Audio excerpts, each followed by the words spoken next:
The unstoppable Tide Admiral Krex stood on the command bridge of the massive dreadnought Stellar Crusher, his 6 eyes scanning the tactical displays that showed another successful conquest. The Melari homeworld burned below them, its crystalline. Cities reduced to glowing slag by Vorlaxian plasma cannons. The dolphin-like creatures that had once called this world home were now either dead or fleeing to the Outer Rim territories. Another species added to the Empire's long list of defeated enemies. For 500 years, the Vorlaxian Empire had swept across the galaxy like an unstoppable force of nature. Their dark gray warships, each one the size of a small city, moved through space with predatory grace. The Empire's military doctrine was simple and brutally effective. Identify a target system, overwhelm it with superior firepower, and either enslave the survivors or eliminate them entirely. In 5 centuries of expansion, they had never lost a single major battle. Krex himself was a living testament to Vorlaxian military superiority. Standing 9 feet tall with 4 powerful arms and skin like living metal, he had personally overseen the conquest of over 200 worlds.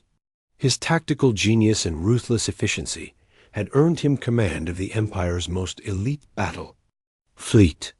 The Stellar Crusher alone carried enough firepower to crack a planet's crust, and it was just one of 50 similar vessels under his command.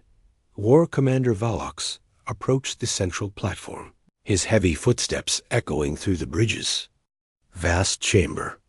Like all Vorlaxian warriors, he bore the ritual scars of countless battles across his armored hide. His lower pair of arms carried the traditional war clubs of his rank, while his upper arms manipulated the holographic displays showing fleet disposition. Admiral, the Melari resistance has been completely eliminated, Valox reported, his voice carrying the satisfaction of another easy victory. Their quantum shield generators were primitive compared to our disruptor technology. Total system pacification was achieved in 6 hours, well ahead of our projections. Krex's mandibles clicked in approval. The Melari had been one of the more technologically advanced species they had encountered in recent cycles, with energy weapons that could actually damage Vorlaxian armor and defensive systems that required sustained bombardment to penetrate. But like every other species the Empire had faced, they had ultimately proven inferior to Vorlaxian military might.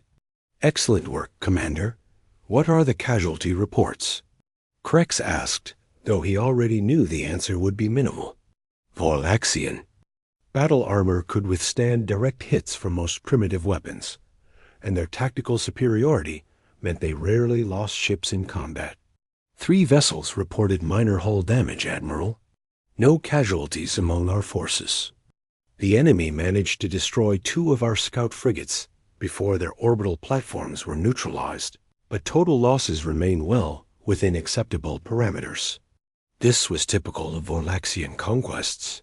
Their overwhelming technological advantage and centuries of military experience meant that most battles were over before the enemy could mount effective resistance. The Empire's expansion had become so routine that younger officers sometimes complained about the lack of real challenge in their campaigns. Krex turned his attention to the star charts displayed on the main tactical screen.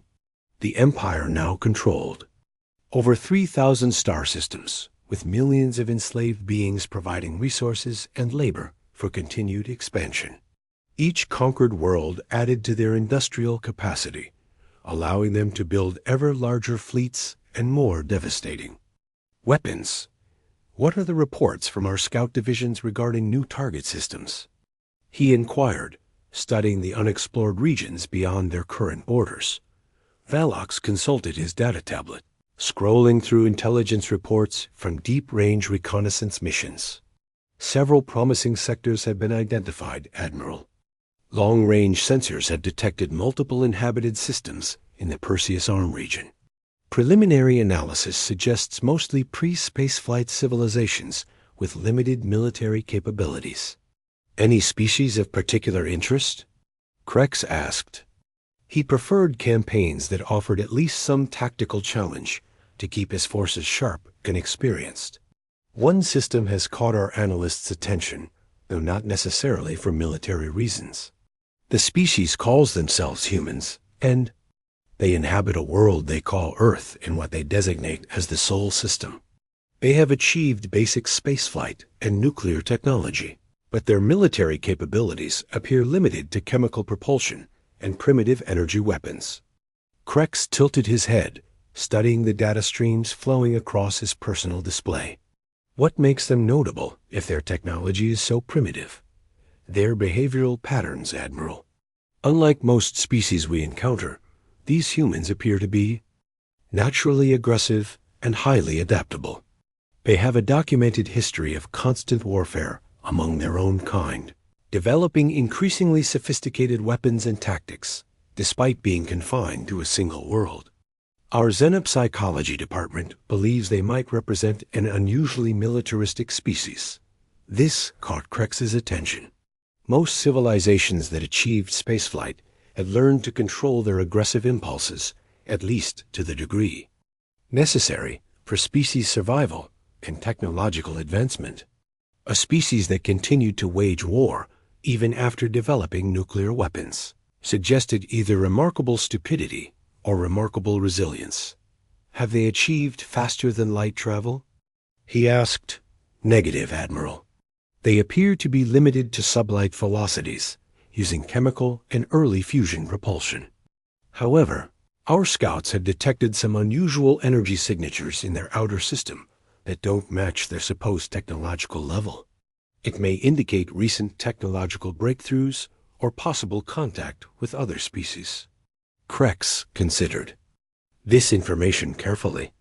Unknown technology could represent either opportunity or threat, and 5 centuries of conquest had taught him never to underestimate potential opponents.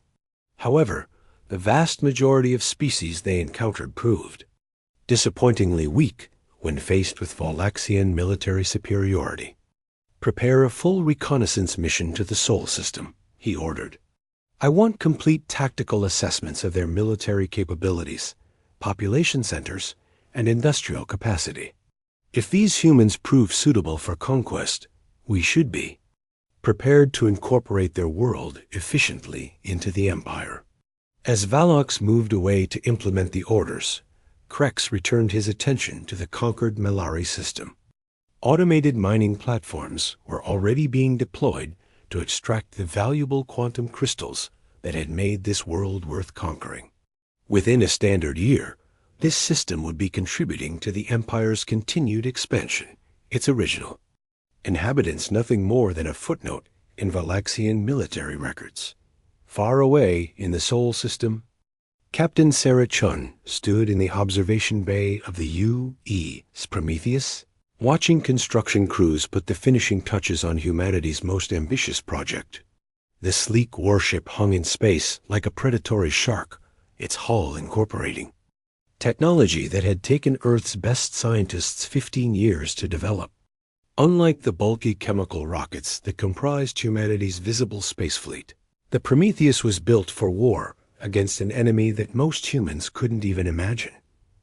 Chun had been preparing for this moment since the day the first refugee ship arrived from the Altair system. The survivors had brought terrifying stories of the Valaxian Empire and their unstoppable war machine, along with detailed intelligence about their tactics and technology. Most importantly, they had brought proof that humanity was not alone in the universe, and that their neighbors were far from friendly. The warning had given Earth 15 years to prepare, 15 years that humanity had used to revolutionize their understanding of physics and engineering.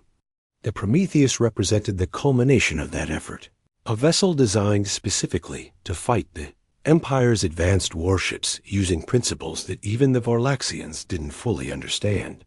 Captain, we're receiving long-range sensor contacts on the perimeter warning grid, reported Lieutenant Commander Marcus Webb from the communications station.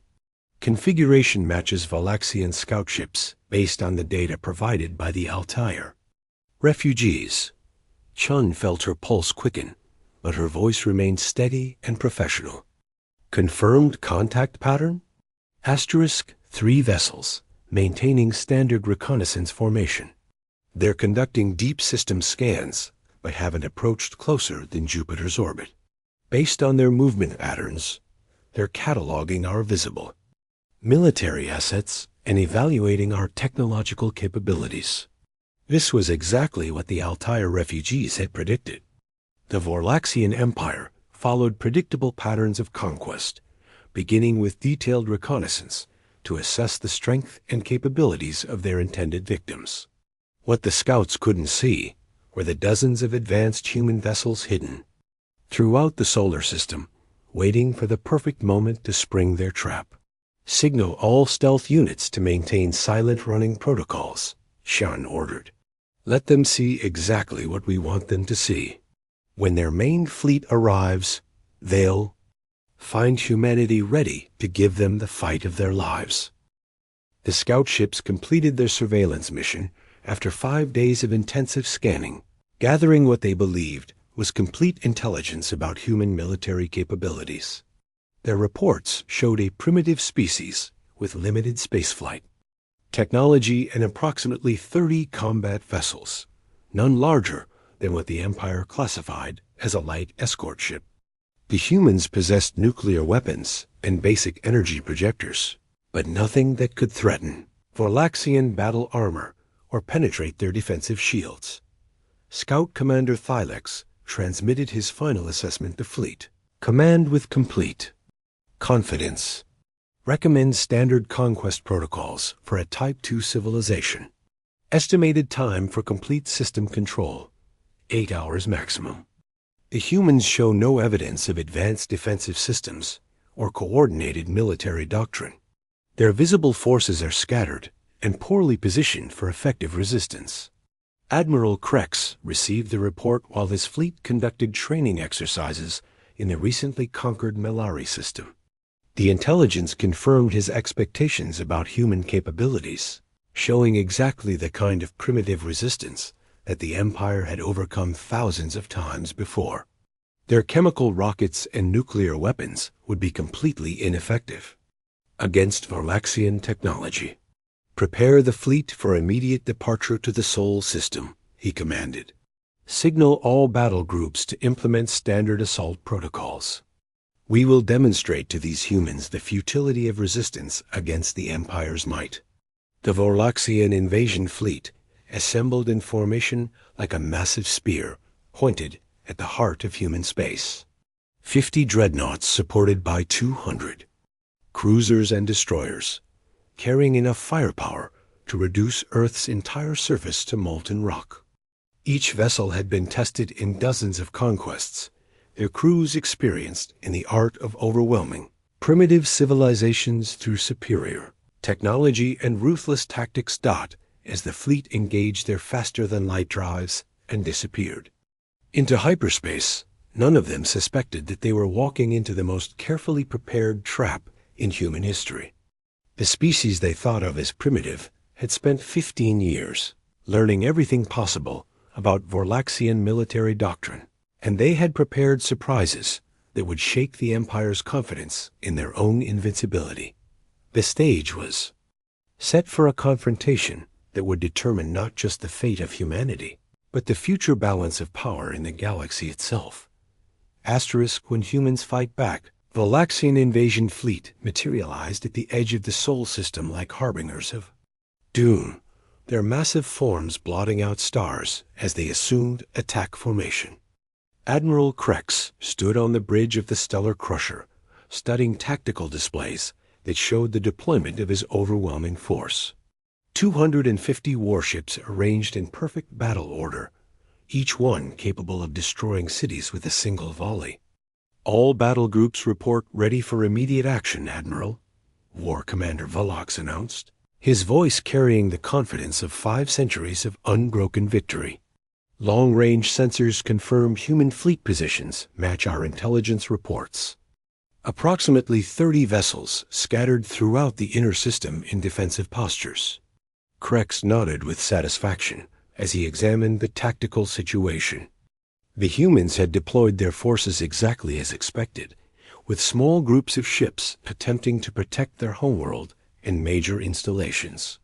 It was a textbook example of how primitive species typically responded to superior force. Spreading.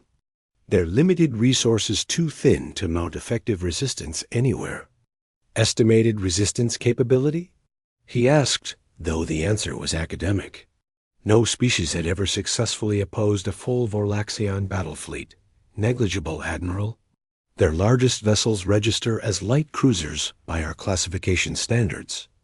Preliminary scans show chemical propulsion systems and what appear to be nuclear-based weapons. Our shields should be completely impervious to anything they can deploy. Excellent. Signal all units to commence attack sequence Omega-7.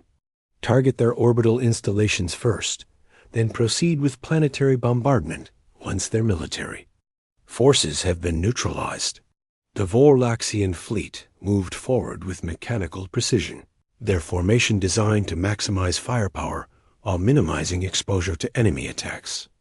The lead elements began charging their primary weapons, massive plasma cannons that could punch through planetary crusts and quantum, disruptors that could tear apart molecular bonds at the atomic level. But as the Empire's ships advanced deeper into the solar system, something unexpected began to happen. The human vessels that had been clearly visible on long-range sensors started disappearing from tactical displays one by one. First, a small patrol group near Mars simply vanished, and an entire squadron defending the asteroid belt faded from sight without any indication of movement or destruction. Asterisk Sensor Operator Crix, report on the missing human contacts, Crix commanded, feeling the first stirrings of unease. In 500 years of conquest, enemy fleets had never simply disappeared during battle. Unknown, Admiral. The vessels are no longer registering on any of our scanning frequencies, but there's no evidence of destruction or retreat. It's as if they simply ceased to exist. Valox moved to the sensor station, his 4 arms working at multiple control interfaces simultaneously. Run full-spectrum analysis on all known human positions. Include quantum flux detection and gravitational distortion mapping. The results that appeared on the main display were unlike anything in Vorlaxian military experience. Where there had been clear sensor contacts moments before, there was now only empty space. No debris fields indicating destruction, no energy. Trails showing retreat, just nothing where human ships had been clearly detected. This is impossible, Valox muttered, his confidence beginning to crack. Ships cannot simply vanish without trace. Either our sensors are malfunctioning, or the humans possess technology far beyond what our intelligence indicated. Before Crix could respond, proximity alarms began screaming throughout the bridge. The main tactical display suddenly lit up with new contacts appearing throughout the Vorlaxian formation. But these weren't the primitive human vessels that had been expected. These ships were unlike anything in Imperial databases. Sleek, angular craft that seemed to bend light around their hulls and moved with impossible agility. Contact. Multiple human vessels appearing at close range throughout the fleet. The sensor operator shouted over the alarm klaxons. Classification unknown. Energy signatures unlike anything in our records. Asterisk Captain Sarah Chun stood on the bridge of the UES Prometheus as her ship materialized from stealth mode directly behind a Vorlaxian dreadnought. The alien vessel was massive, easily 10 times the size of her ship, but size wouldn't matter in the kind of warfare humanity had spent 15 years perfecting. All weapon systems online and locked on target, reported her tactical officer, Lieutenant Commander Harrison Vale. Gravitational pulse generators charged to full capacity. Quantum torpedo tubes loaded and ready. Target their primary reactor and shield generators, Chun ordered, her voice calm despite the magnitude of the moment. Let's show these conquerors what happens when they underestimate humanity. The Prometheus opened fire with weapons that existed. nowhere else in the galaxy. Instead of conventional energy beams or projectiles, the human ship projected focused gravitational waves that warped space itself around the target. The Vorlaxian dreadnought's shields, designed to deflect energy and physical impacts, were completely useless against attacks that altered the fundamental fabric of reality. The gravitational pulse struck the alien ship's midsection like an invisible fist, crushing armor plating and internal structures that had been forged to withstand anything conventional weapons could deliver. Secondary explosions rippled along the vessel's hull as critical systems overloaded and reactor containment began. To fail, asterisk. Direct hit on primary target. Vale reported with fierce satisfaction. Enemy vessel is showing massive structural damage and power failures throughout their primary systems. But the Prometheus was not alone. Throughout the Vorlaxian formation, dozens of similar human ships were materializing from stealth and opening fire with the same impossible weapons. Each vessel had been positioned with surgical precision during the enemy's approach, waiting for the perfect moment to strike when the Imperial fleet was committed to attack and unable to retreat quickly. Admiral Krex watched in horror as his supposedly invincible fleet came under assault from an enemy that shouldn't exist. Ship after ship reported critical damage from weapons that bypassed their defenses entirely, while human vessels moved through space with agility that defied conventional physics. How are they doing this? He demanded, his 6 eyes fixed on tactical displays showing impossible things. Their technology was supposed to be primitive.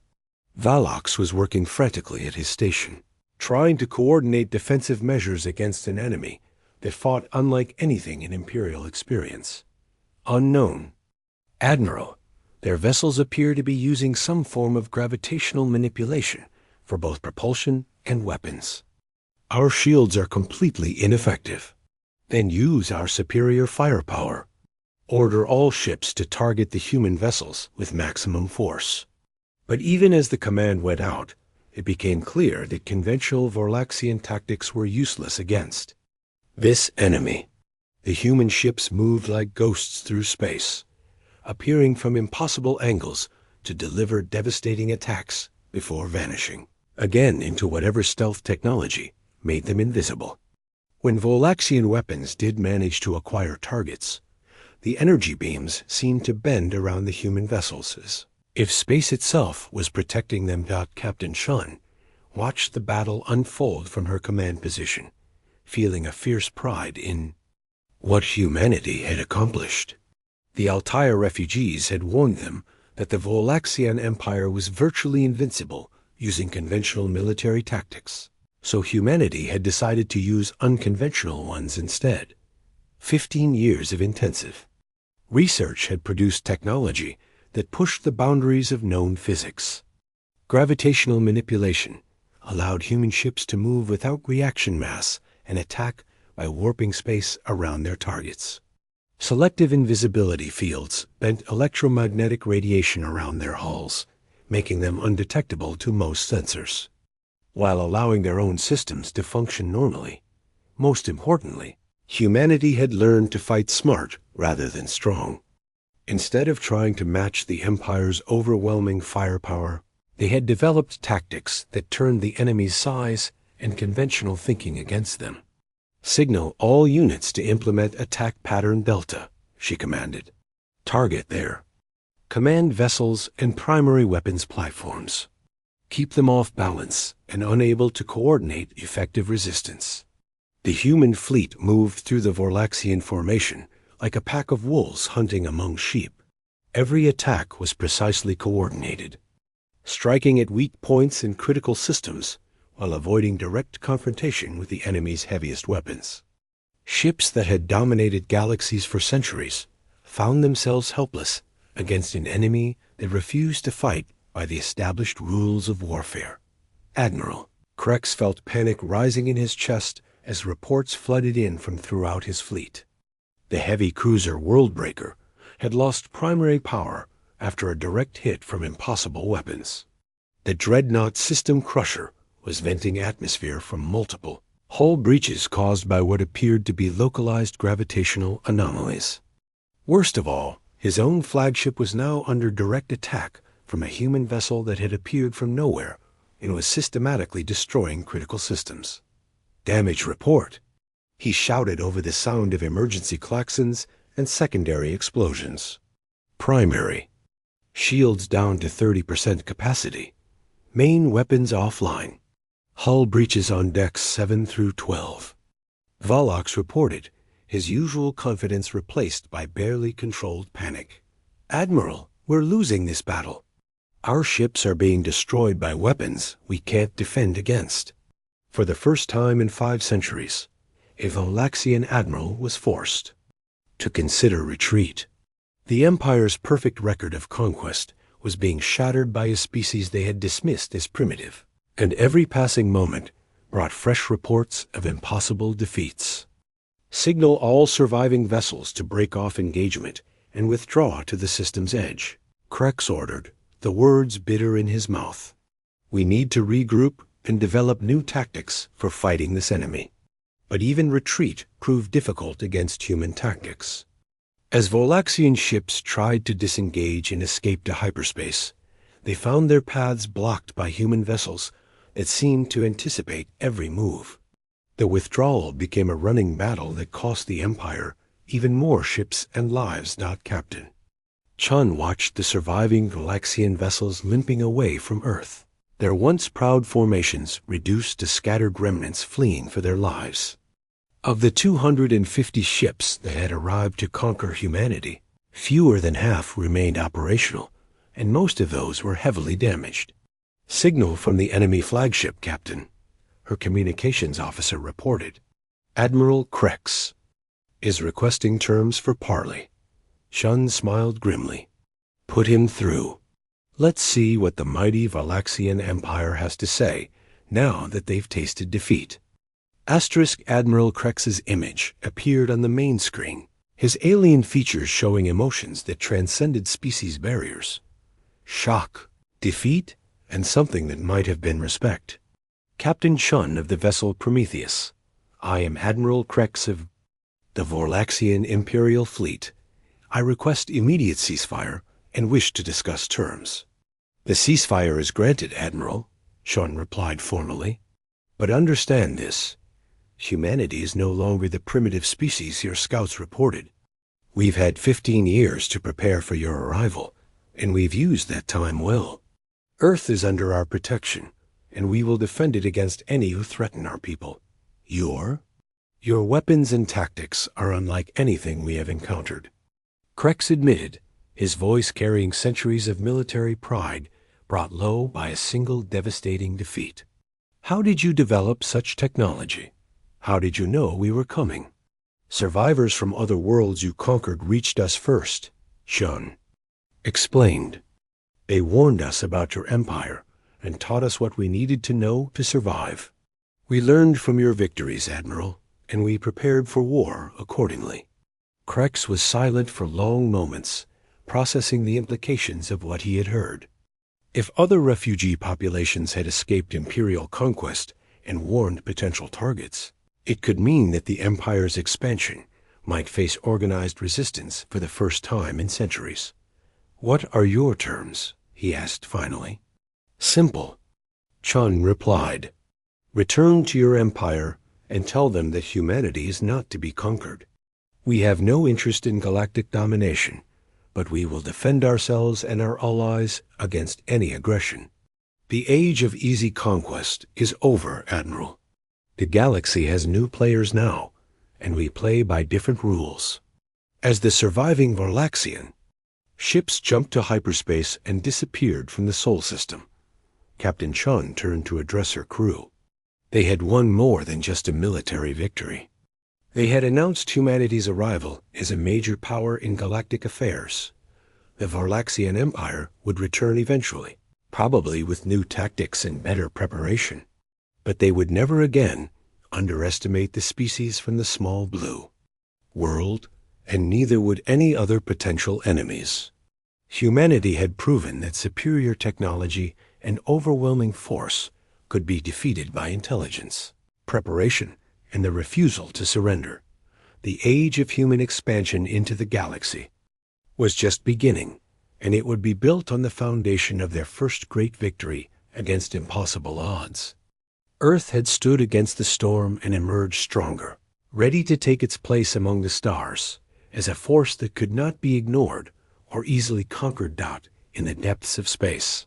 Other refugee populations monitoring Imperial communications channels received word of humanity's victory with amazement and hope. For the first time in centuries, someone had stood up to the Valaxian Empire and won. The news would spread throughout the galaxy, carrying a message that would change the balance of power forever. The age of unopposed conquest was ending, and a new era was about to begin. Asterisk.